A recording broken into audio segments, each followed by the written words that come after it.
جارێکی تر سڵاوتان لێبێ ئازیزان گەڕینەوە بۆ تاوکردنی بەرنامەی گفتوگۆی پایتەخت کە باز لە پرسی کورد لە ناوچەی لا کەرکووک و ناوچەکانی دیکەی سەرباشاری کەرکووک دەکات. کاک ئاسۆیانی پێش ناوبڕەکە باسمان لە بوونی کورد لەو ناوچانە و کاریگەری ئێستا ینی چۆن هێزێک جێگیر بکرێت لە کەرکووک کە دواتر کاریگەریەکی نەرێنی نەبێت لەسەر پرسی کورد و دۆزی کورد لەو ناوچانە. یعنی ئەکرێت کورد ئێستا مامەڵەیەکی تەندروست لەگەڵ ئەم کێشانەی کە لە حەویجە یاخود لە ناوچەکانی ناوچە سونیەکان هەیە مامەڵەیەکی ئەرێنی بکات بدۆزێتەوە بۆ ئەوەی کە خۆی زیاتر لەو ناوچانە جێگیر بکات. دەبێت ئەمە ینی کە جوڵاندنی هێز مۆزۆی تەسبیتکردنی لەو شوێنانە بۆ بیدایەتی شارە پێدە بۆ پاراستنی خەڵکی ناوچەکەیەوە دەبێت ئەمە هەنگاوی سیاسیش بنێن ینی هەم لەگە پێکاتەکانی وسنوورە لەگە عەرەبەکان بۆ خۆشتاندان من وەکو باسم کرد ینی مەترسی نەک هێزی سوپای عێراقی وا تەسەوورکە ئێمە بۆ لێدانیان بۆ شەر لەگە سوپای عێراقیاتین خەڵکی عەرەبی ناوچەکانی حەویجەوە ئەو ناوچانەش ئیتمینان بکردن کە بابە ئەمە فەراغێکە و بە خۆشتان ڕۆژی جێشی عێراقە بینن ینی جاری وها بۆ لەم چەند ڕۆژانە جاری وها بە دوو کەسەوە هێرشیان کردێت سەر فەوجێکە فەوزەکە عەشبەتاڵێک کردو ڕۆیشتونە دا بۆیە گرنگە ئێمە هەنگاوی سیاسی بنین لە تەماس بین لەگەر هەموو لایەنەکانی پێکاتەکان بۆی ئیتمینانیان بکەینەوە ئەو هەنگاوە سیاسیانە یەکەگرێتەوە لەگەڵ ئەو دانوستانی کە ئێستاوە لایەنی کوردی هەرێمی کوردستان لەگەڵ بەغدا بەڕێوەی دەبات شتێکی زۆر احتیاجێت و پێشووتریش باز لەوە کراوەفتی کوردی بڕوە بۆ کێشەکان ئەمە هیچ لەسەر حسابی هیچ لایەنێکیان لایەنی بابڕین لایەنی سونی نیە ئەمە کێمە پێشووتریش باز لەوە کراوە ئێمە کۆمەڵێک کێشەی ئەومان هەیە لەگەر حکوومەتی ناوەندی ئەوانی مبادریان کردووە ئێستا کردوە دێ بڕوە بۆ چارەسەرکردنی کێشەکان. بەڵێ لەم تەنگەژەدا کورد ئەتوانێت ئێستا زیاتر پێداگری بکات لەسەر ئەوەی کە کێشەکانی چارەسەر بکات لەگەڵ بەغداد ینی پێتان وایە ئێستا مالکی تۆزە لاوااستر بێ لە پێش ئەوەی کە ئەم تەنگەژە گەورەی لەگەڵ سونەکان هەبوو. والله بڵێبتی مالکی لە وەختی زۆر تەنگاوە لە وەختی ئینسحابەکە مەسەلەن لە کاتوساتی ئینسحابەکە قەراری تەشکیلکردنی دیزلەیدا ئێستا پێ نازانێ بڵێم وڵا ئەمە چۆنەوێ بەڵام میوادارم ئەم وەفتە وە بگەنە ڕێگە چارەیەک بۆ بەتایبەتی و کێشانەی لە بینی هەرێم و بەغدا هەیەەوە ئەمە لە کەرکووچیش بەتایبەتی کۆمەڵی کێشەی ئیداریمان شو بزانێ مەسەلەن کۆمەڵی مەشاکل و بەڕووی ئەجزێ ئەمنی لە شاری کەرکووک و دەوروبەری تازن زۆقراب بەپێی ئەم وەزعە سیاسی کە بەتایبەتی لەم ماوەی ساڵ زیاترە ئەم وەزعە سیاسی لە بینی هەرێم و بەغدا ڕوویدا تا ڕادەیەک ینی ئەو ناوچە نەی کەرکووک و دەوروبەری زەرمەند بوون لەم کێشانە جا بۆیە نەکرد مۆزوعی کێشەکانی ئێستا کە داواکاریەکانی حکوومەتی هەرێم ئەوەی کە ڕەبتی بە نەوت و پێشمەرگە و نازام چیە کۆمەڵی کێشەی دیکە ئیداریمان هەیە زۆر گرنگە ئێمە لەم کێشانە ئەگەر هەنگاوی باشبینە بەتایبەتی ئەگەر بە عەمەلی چکە کاتێەوە هاتووە شتەکان بچێتە بواری عەمەلیەوە نەکات قسە و ئینشا بۆ یەکتری بنێرین ئەمەوە ئینشایە بنێرین ئەوان ئینشایە بنێرن کاتێەوە هاتووە دەنازان بەرەو کاتی ئەمەلی ئەو ئەمەلیە کە باسیەکە کاکاسۆ ئێستا لە میانی ئەو دانوستانانی کە ئەکرێت ئەتوانێت چۆن پراکتیزە بکرێت چۆن ینی وا مەبەست لە وەفدی کوردیەکە بۆ بەغدا دەچێت بڵ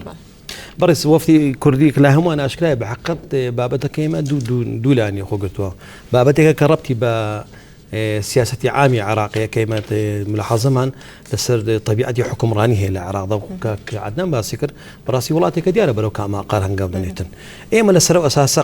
قسە لەسەرەوە دەکرێتن دوو مۆزوعی زۆر گرنگکە یەکەم ئەوەی کە ڕەبتی بە عراقی مۆزوعی تەوازنی وەتەنیە چ لە ناو سوپا چ ناو دەستگاکاندا خاڵی دووەم نابێ سوپا و دەستگا ئەمنیەکان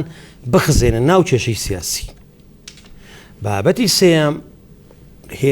معنی گرنجیدان بەو دەسەڵاتانەی لە دەست ئەنجومەنی پارێزگاکان داهان مەسەرەن ئەوەی کە ئێستا هەیە ئەگەر زەیش نەهات بە ناو چێشم لەلانە سیاسەکانە دوو مەلەفی ئەمنی لە کەرکۆک و لەش لە فالوزەش بە هەمان شێوە لە دەست ئەنجومەنی پارێزگا بە ڕەنگە وەزعکە بەو حاڵەدا نەگەیشت بوو ئێمە کێشەکەمان لەسەر هەویەی عراقی ئێستا ئایا عراقێکی مرکزی یان ئیتیحادیە ئەگەر عراقی ئیتیحادی ئەو واضحەیە حکوومەتی ئیتیحادی لە سی پێکدی لە پایتەخت و هەرێم و ئەنجومەنی پارێزگەکان دادێتی خوارەوە دەسەڵاتەکان دەی بە شوێ دابەز بکری دووەم لەسەر مۆزوعی تەوازن کە باندێکی دەستوری عراقیە سي موضوعي زيش قرخ كراوتو نكهر بوكالة نكهر بهندك وزارة الدفاع بوكالة داخلي بوكالة مخابرات بوكالة هموي بوكالة هندي دزقاي أمني ترسناق العراق بيدابون بوينا كغطاء قانوني أنيا هذه سواتا حتى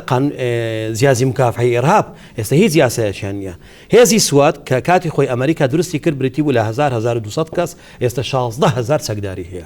لا همو باريس كان لموصل كركوك هيتي أوي موصل تنها دو كسيان دو خلشي موصل أوي ترهموي لباشوري عراق داهاتون أو هي زي تايبته لروي مشقو راهنان وبرتسكردن لوزارة دفاع برتسكو مشقو راهناني بيدكري بو غطاء قانوني سر بوزارتي داخلية بس كام وزارة داخلي تنها يكس بريار دا أجنا مكتبي قاعد عام دو زيازي مكافحة إرهاب تايسا ياسين ياسا لدورية كمل غابوا تأزيل كلاوة هاد بو يما إس ليمش سركوتين بدسنا هنا زيازي مكافحة إرهاب هيز غطاء شي قانونية بو يخصوي أنا توقف فوزي قليواك لوزارة دفاع ومعاملة لقدي كلاسة يعني أجر وابروا عراق همو دبيت دزقاي أمني نابي وش مال لبيرسي استهندك مفارز وميليشياتي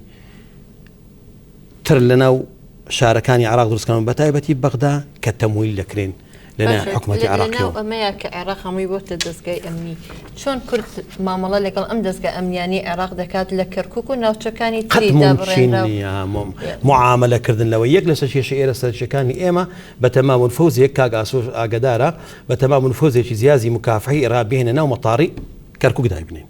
معاملة كلي كنا كبريس يعني أجر بينه وهند زربانة بتم زاداته بياهلدانو بهند كساتي ويان قيادة سياسي كردي نتسين سروا أجنا كرد 2 سال بشهور واضح لذلك حكومتك كبر وحكومتك عسكري دروا بوي إمامنا كخلش عراق بكرد وعرب وتركمان كان دبيله وبترسين بناء دولة عسكري دروس ذكري سنك حر لسر أسري دولة عسكري بو أو هم قرز لسه عراق كوبتوا بني تحت عراق تيكسوا عراق بالي عراق ولاتي تايفة بو بس شري تايفة قريت دا رونت سوبو استبابتك بو قردا كوتو حكومتي عراقي برز حر ساودريشي سياسي إعلامي سيري سياستي برتسكدني عراق بك حكومتي مالجي بك الريق دزاني عراق لبردم شرشي زور سخت دايا تو سيري دورو بري ولا تاني دورو بري إما بك تاك ولاتك أجر حكومة بيرازي بي أجر نائمة ششمان لقر هم ولاتني دراف سيدة هيا كواتا إما لبرامبر شرشي تصوروا أن كراب دين زانازانين أو حكومتي برئيس مالكي برو كام عقار ما دباتن بويا قيادي سياسي كنت حقي خويتي بليتن إما لدواروجي عراق دا ترسين سكو كوكاك عدنان باسي كرت تا إستاش قدابي إما بشيتشي لو عراق كاك عدنان أجر باسي أجر كاني بردم كرت بكين لا چارەسەر نەکردن یاخۆ چارەسەرکردنی کێشەکان لەگەڵ بەغداد بە هەر لایەنێکیە بێ ئەگەر کێشەکان چارەسەر بکرێت کورد چۆن مامەڵە بکات لە مۆدووە لە کەرکووک و ناوچەدا بڕێنراوەکان ئەگەر چارەسەر نەکرا کێشەکان ئەم جارە ئەبێ کورد چی بکات ئەو ئەگەرە دەبێت ینی ئەگەری دووڕیان بێت دووڕیانێک ئەوەی کە ئێمە لەناو عێراقدا دەمێنینەوە و یا عێراق ئێمەی ناوێت چیتر ئێمەی ناوێت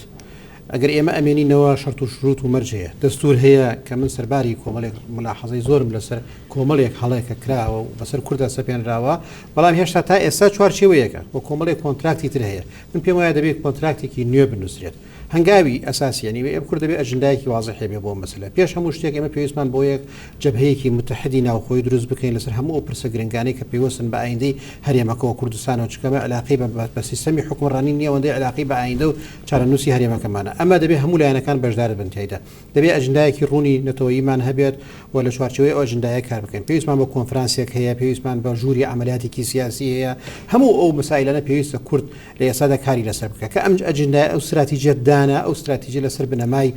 مالکی یعنی کێشە لەگەڵ مالکی و غیرە مالکی نایکەی واتە کێشەکەت کورت ناکەیتەوە بۆ مالکی ئەوەندە کێشەکە کورتەکەیتەوە بۆ قزەی ملەتێک لە عێراقدا کە چۆن جێگیری بکرێت چۆن بمێنێتەوە و چۆن بە کەرامەتیەوە بە حقوقەکانیەوە کە سەپێنراوە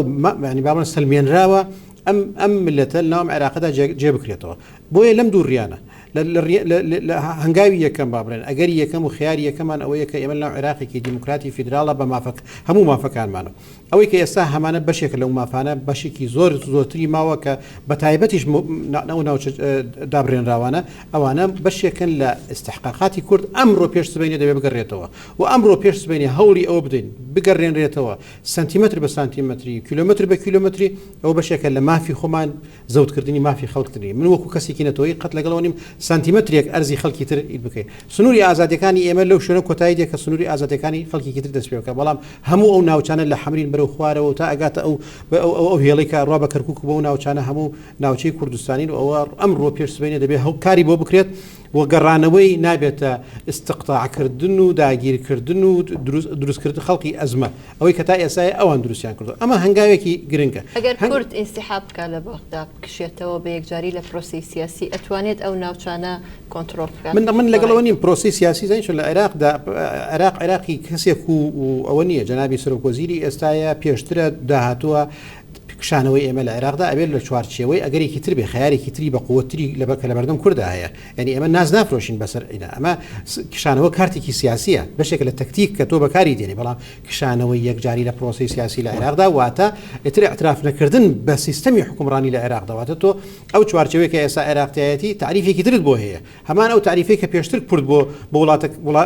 بۆ سیستەما حکومڕانەکانی تری هەبوو ئەو کاتە ئێمە لە بەردەمی ئەگەری ئەوەی کە بڕیارێکی قەتعی خۆمان بدەین بە هاوکاری نەتەوە یەکگرتوەکان دەوڵەتەکان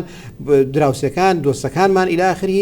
بڕیارێکی قەتعی خۆمان لەسەر مافی چارەنووسی خۆمان بدەین لەسەر سەربەخۆی خۆمان بدەین ئەمە وتون دووریانەکەیە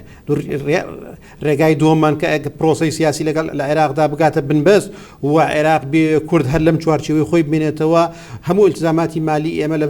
بەغدا بڕیاری لەسەر بدا پرۆسی نەوتی ئێمە بەغدا بڕیاری لەسەر بدا ئابووری ئێمە بەغدا بڕیاری لەسەر بدا پەیوەندیەکانی ئێمە بەغدا بڕیاری لەسەر بدات ناوچە جێناکۆکانی ئێمە بەغدا بڕیاری لەسەر بدات و بەغدایەکیش ئێمە شەریکی فعلی تێدا نەبین و ئێمە وەکو میوان مامەڵەمان لەگەڵ بکرێت و پێکهاتەیەک لە عێراقدا خۆی بە خاوەنی دەسڵات بزانێت و بەشەکانی تریش بە میوان و یا بەشە شەریکێکی بچووک بزانێت ئەمە کارەساتێکی گەورەیە کورد بەجیال لە حەجمی خۆی لە عێنەکەی دووەم مکەوەنی عێراقە لە سیەکانە تا ئێستا حکوومەتە یەک لە دوایەکان لە عێراق اعترافیان بە دوونەتەوە کردووە لە عێراقدا کە عەرەب و کوردە واتە کورد بە هەمان مامەڵەی یەکسانی عەرەب ئەبێ مامەڵەی لەگەڵ بکرێت فیدراڵێتی کوردستان دەبێت فیدراڵێتێکی قەومی بێت و هەموو سنووری کوردستان سنووری مێژووی کوردستان و ئەو شوێنانەی کە کورد تیایدا نیشتەجێ دەبێت بگرێتەوە بە بەشێک لە مافی خۆمان ئەمە ڕیکلامێک نییە و داوایەکی متەطەریفانە نییە لەوە دەکەی دەبێت بدرێتەوە ئەم هەموو مافانی کە تۆ باسیەکەی بێ بدرێتەوە بە کورد بەڵام هەتا ئێستا لە 2023 هەردەم ینی هەرێمی کوردستان ئەم کێشانی کە ئێستا هەیە کەم تا زۆر لەگەڵ بەغدا هەر هەی بووە ینی هەر لە 2023 تا ئێستا هیچ لەو کێشانە چارەسەر نەکراوە جا من پێم وایە ینی بەتەمان من پێم وایە ئەمە ینی لەبەرەوەی کاڵیم پێم وایە لەبەرەوەی پێشتر ئێمە پێش ساڵێک قسەمان لەسەر کۆنفرانسێکی نەتەوەی کردو بۆ پرسی ناوچە دابڕێنراوەکان پێش دروستبوونی ئەم ئەزمەیە ینی ئەمە ئێستا ئەو ساتە وەختەیە کە کورد دەبێ یەکلا بێتەوە لە هەموو مۆزوعانەتەوە باسم کرد ئەجندەیەک یا با بڵێن پلتفۆرمێکی ڕۆشنی هەبێ بۆ هەنگاوانی کە پێویستە بنێ ئەگەرەکان بخاتە بەردەستی خۆی و هەنگاوەکان ڕوون کاتەوە و جۆرێک لە ئیجماعێکی نیشتیمانیش بۆ هەموو ئەو هەنگاوانە دروست بکرێت ئیجماعێکی نیشتیمانی لە ناو هەرێمی کوردستانە و ئیجماعێکی نیشتیمانیش لەو ناوچانەی کە دابڕێراون چکەوانیش بەشێکی گرنگن لە بڕیاردان لەسەر چارەنووسی خۆیان دەستخۆش کاکاسۆ ینی وەک یەکێتی نیشتیمانی کوردستان کە ئێستا لە غیابی تاڵەبانی لە بەغدا کێشەکان ئاڵۆزتر بوون ئێوە ینی چۆن تێڕوانینتان چۆنە بۆ چارەسەرکردنی ئەم کێشانە چۆن ئەتوانن کە هەرێمی کوردستان سوودمەند بێت لەو کێشانی کە ئێستا هەیە نەک زەرەرمەند بێت ینی ئەو کێشانی مەبەستم سونە و شیعەیە وڵا بەتاکید خیابی جەنابی مامزەلە لە بەغدا و وانی بابنێن لە ساحەی سیاسیوانە بەتاکید کاریگەری نەکرد بۆ یەکێتی بۆ ناوچەکە و بۆ عێراق و بۆ هەمووی بووە و هەمووشمانزانی کە بە هەر نەوعەیە بوو بێ زۆر جار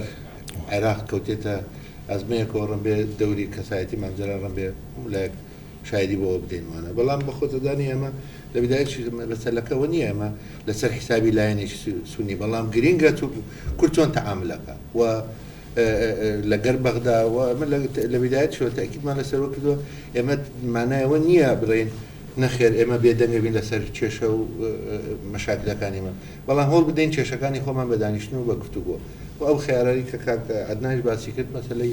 ئینسحابی وەختی بۆی بزانین کە بەغدا چ شێوازێک بەڵام تو انسحابی قطعی و دەبێت و خەیارێک لە خەیارەکان یعنی یەکێک لە خەیارەکان دەبێت ئامادەکاری و هەموو شتێک بۆ بێت و بمانێ نەمانەیە بەشێکی لەم عێراق ئایا قەراریەوە دەدەی کە تەواو تو انسحابکەی لە عێراق بەدیلی دیکە چیە ئەوەی کە پێویستەکە ئەگەر انسحاب نەکەی بەدیلت چیە کاگاسۆ ئەگەر انسحاب نەکەی لە بەغدا ئەگەر کێشەکان هەروە بمێنێتەوە وەک کە عەدنان باسی کرد کە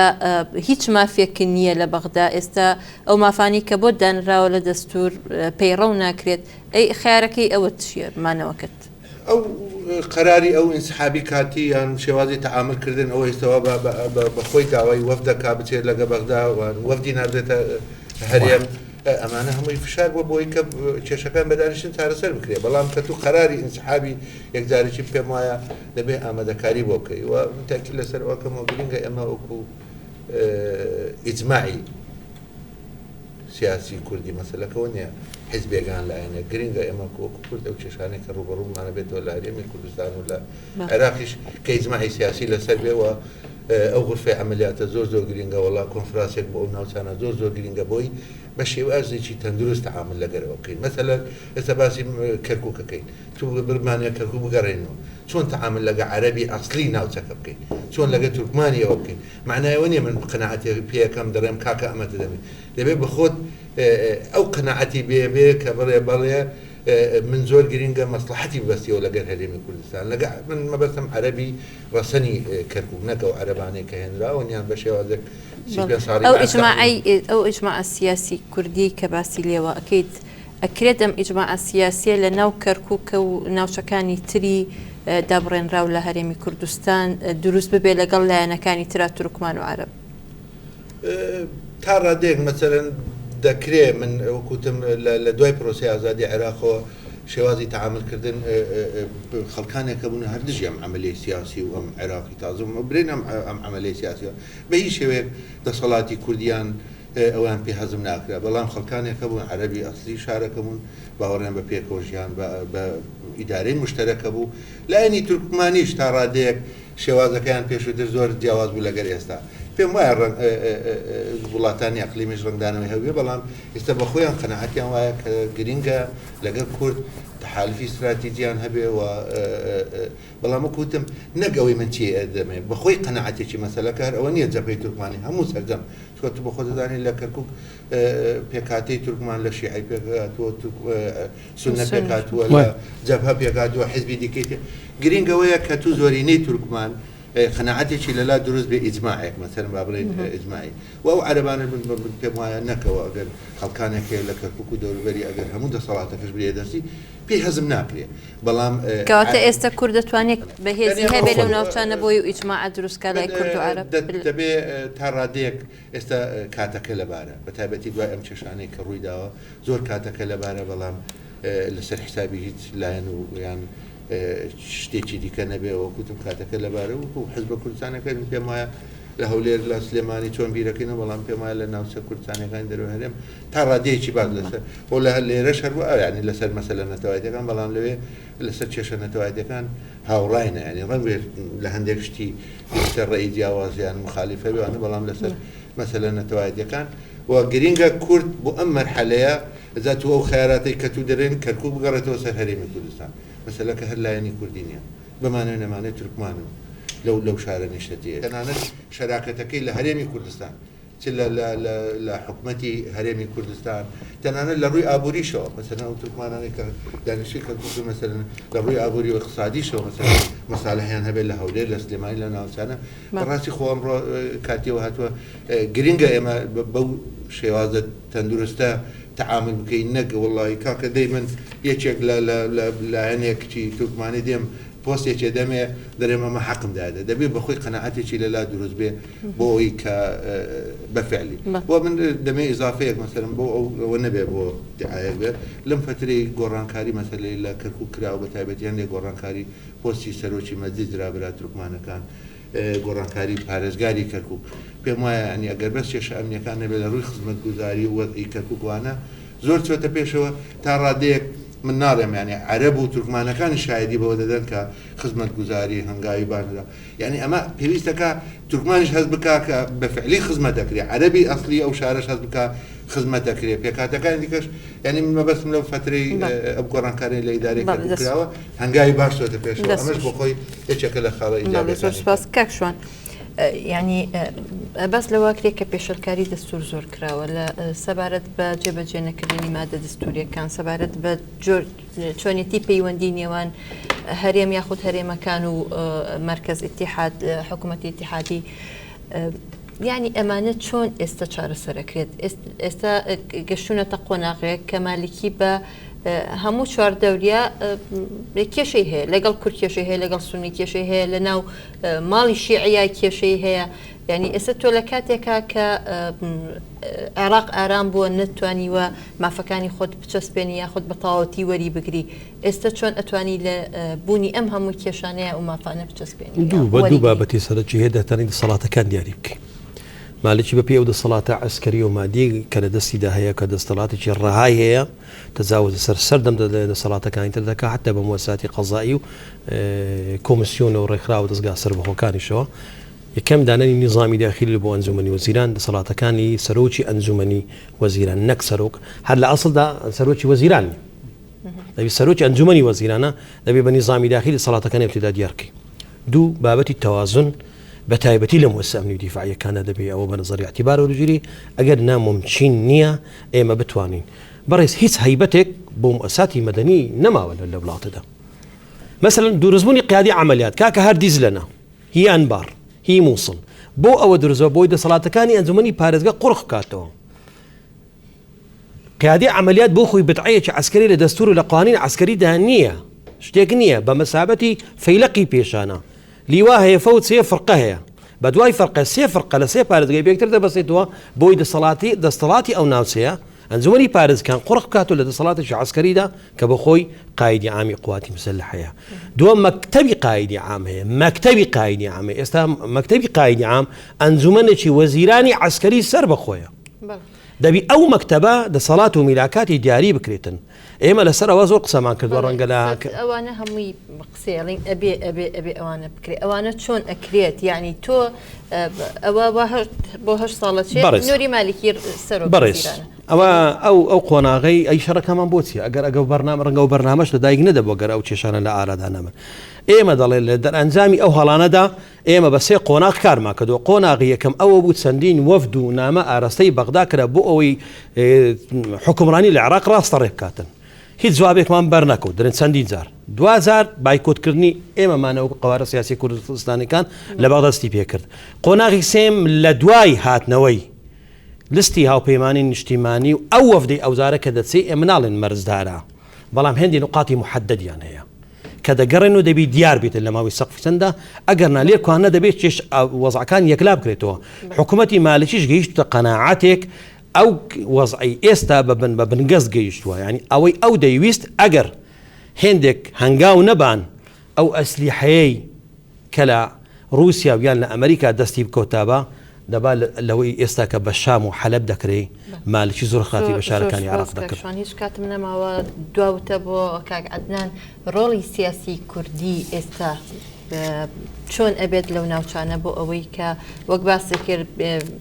ینی جگە لەوەی کە کۆنفرانسێک نازام ئەو ئیجماع وەتەنی کە باسی کرد ئەو ڕۆڵانی تر ئێستا ئەبێ ڕۆڵی سیاسی کوردی چی بێت لەو ناوچانە من پێم وایە دەبێت بە دەرەجەی ئەساسی دابران بێت لەگەڵ هەموو ئەوەی ڕابردوو کە کردومانە ینی سوودی لێ ببینین بە باش بە خراپێ سوودی لێ بینین بێتە دەرسێکی باش بەڵام ئێمە دەبێت سەرەتای قۆناغێکی تازە لە مامەڵەکردمان لەگەڵ دەوڵەتی عێراقدا و لەگەڵ پێکهاتەکانی عێراقدا دەست پێ بکات و ئەبەش ببێتە سەرەتایەکی باش بۆ جۆرێک لە کۆدەنگیەکی نیشتیمانی لەسەر هەموو ئەو پرسانە مثلا بۆ نمونە ئێمەگەر بمانتوانێت ئەم ماوەیە ئەو ئەنجومەنی دانوستانە دروست بکەین کە وەکو مەرجعەتێک لەژێر چوارچەوەی پەرلەماندا کە هەموو لایەنەکان ڕازی بوون لەسەر ئێستا ئێمە لەوانەیە کۆمەڵی مەسائلی گرنگمان گەڵاڵە بکردایەوە ئەو غورفەی عەمەلیاتە سیاسیە ئەیتوانی ئەو ئەنجومەنە ئەو ڕۆڵە بگێڕێت و جۆرێک لە هەماهەنگیەکی نیشتیمانی گەورەتر کە خۆشبەختانە کورد لە هەموو ئەو مەسائلانەی کە پەیوەستن بە ئایندەکەیەوە بە چارەنووسیەوە بە ناوچە دابڕاوەکانەوە بە هەموو مستحقاتی هەرێمەوە تا ئێستاکە یەکگرتوو بووە هەموو لایەنەکان پێکەوە با بڵێن لە چوارچێوەی خطابێکی نەتەوایەتی و نیشتیمانیە بۆ ملاحەزات و ئیشتیهاداتی جیاواز هەیە بەڵام ئەمە ئەگەر لە ئەنجومەنێکی دانوستانی باشە لەژێر مەرجعەتی پەرلەمانە بکرایە هەنگاوێکی گەورەشنە پێشێت ئێمە پێویستمان بۆ مؤسساتانەیە لە غیابی ڕۆڵی کاریگەری پەرلەمانی کوردستانە دەبێت مەرجعەتێکی بەقووە دروست بکرێت لە ئێستادا بتوانێت هەم ئەو هەماهەنگیە دروست بکات و بتوانین هەنگاوێکی بڕۆنە پێشەوە هەنگاوی داهاتومان زۆر جیاواز بێت لە هەنگاوی ڕابردوومان هەنگاوی داهاتومان قسەکردن بێت لەسەر موقعەتی کورد وەکو نەتەوەیەک لە عێراقدا و ئایندەی کورد وەکو نەتەوەیەک لە ئایندەی عێراقدا لە مؤسساتی حکومڕانی لە عێراقدا و یەکلاکردنەوەی پرسە ئینسانی و پرسە نیشتیمانی و پرسە نەتوایەتەکانی هاوڵاتیانی کورد لە ناوچەدا بڕێنراوەتان زۆر سوپاسی ئامادەبوونتانەکەم جارێکی دیکە ئازیزان تا بەرنمەیەکی دی و گفتوگویەکی دی هەر شاد بن خۆتان لەگەڵ